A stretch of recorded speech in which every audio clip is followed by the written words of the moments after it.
There's a fan running near you right now, maybe pointed straight at your face. It feels like relief. It feels like the one thing standing between you and the heat. Under the right conditions, that same fan can help kill you. Not break, not overheat. Kill you. There is an exact temperature where a fan stops cooling you and starts doing the opposite, where it turns into a machine working against your body. And it's a number almost nobody has ever heard of. Stay with me, because parts of this planet have already crossed it. But to see how a spinning piece of plastic becomes a threat, we have to back up, because the danger doesn't start with the fan. It starts with a mistake almost everyone makes about how the human body keeps itself alive in the heat. Ask most people how the body cools down and they'll say sweating. They're wrong, or half wrong. Sweat, on its own, does nothing. A layer of water sitting on warm skin just sits there. The cooling only happens when that water evaporates. As each drop lifts off and turns to vapor, it drags heat away with it, out of your body and into the air. That's the real trick. Sweat is only the setup. Evaporation is the escape. Which is why a muggy day can wreck you when a dry day at the same temperature barely registers. In dry air, your sweat lifts off almost instantly, sometimes before you even notice it's there. In thick, humid air, there's nowhere for that water to go. It clings to you. You feel soaked and slow and smothered. And that feeling isn't just misery. It's your cooling system being strangled in real time. Here's the problem. Your body can't take a break from needing it. Just by being alive, you're producing heat nonstop. You're beating hard, every cell burning fuel. Sitting still, you're throwing off around 80 watts, like a small light bulb glowing inside you. Stand and move, and that number climbs fast. Work hard, and you're generating several hundred watts of heat that has to escape. Evaporation is the main door it leaves through. Shut that door, and the heat has nowhere to go but up. So scientists needed a way to know exactly when that door starts to close. And they built one, a long time ago. It points at a single number. And it might be the most important number you've never heard said out loud. The tool behind it is almost too simple. Take an ordinary thermometer. Wrap a wet cloth around the bulb. Move air across it. As the water evaporates off the cloth, it pulls heat away, and the reading drops. Whatever number it lands on tells you one thing, and one thing only: how well evaporation is working in that exact air right now. They call it the wet bulb temperature. In dry air, the cloth cools hard, so the wet bulb reading sits far below the real temperature. In damp air, the gap shrinks. The wetter it gets, the less that cloth can cool, and the closer the two numbers slide together. When the air is fully saturated, evaporation stops completely, and the wet bulb reading and the air temperature become the same. That's why this number matters more than the one on your weather app. The temperature tells you how hot it is. The wet bulb tells you how hot your body is allowed to feel it, whether your cooling system is still open for business at all. And there is a point where the answer is no, a hard ceiling. So what is it? 35 degrees Celsius, wet bulb. Above that line, the physics turn against you and don't turn back. Your body runs at about 37 degrees. For your heat to move into the air has to be cool enough to take it. At a wet bulb reading of 35, the air is so hot and so loaded with moisture that evaporation off your skin drops to basically zero. Your body keeps making heat.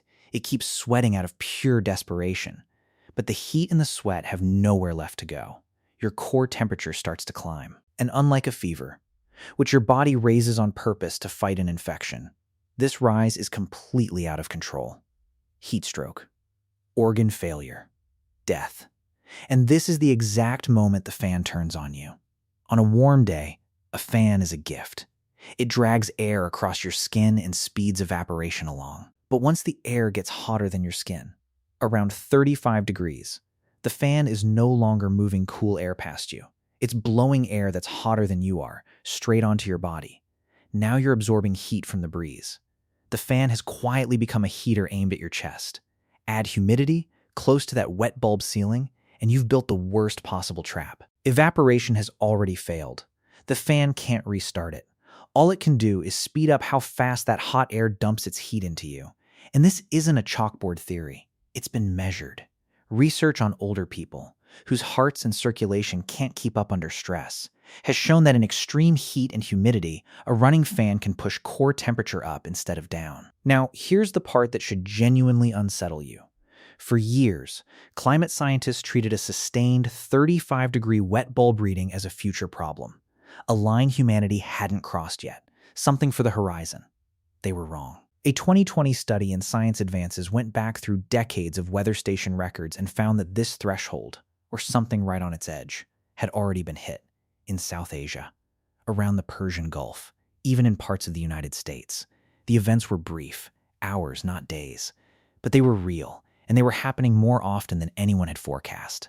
One of the clearest cases was Bandar Mashar in Iran in 2015. The wet bulb reading climbed to around 34.6 degrees, with the actual air temperature near 46. That sits at the very outer edge of what a human body can survive. People lived there. People were outside. And here's the twist that makes all of it worse. That 35-degree figure? It's the optimistic version. 35 wet bulb describes the limit for a young, healthy adult sitting perfectly still in ideal lab conditions. Almost no one's life looks like that. For most people. Once you factor in age, health, effort, and whether they even have shade, real danger starts closer to 28 degrees wet bulb. For the elderly, lower still. For someone doing hard labor in the sun, their own body is already pumping out extra heat, so the wall arrives far sooner. Which changes who this is really about.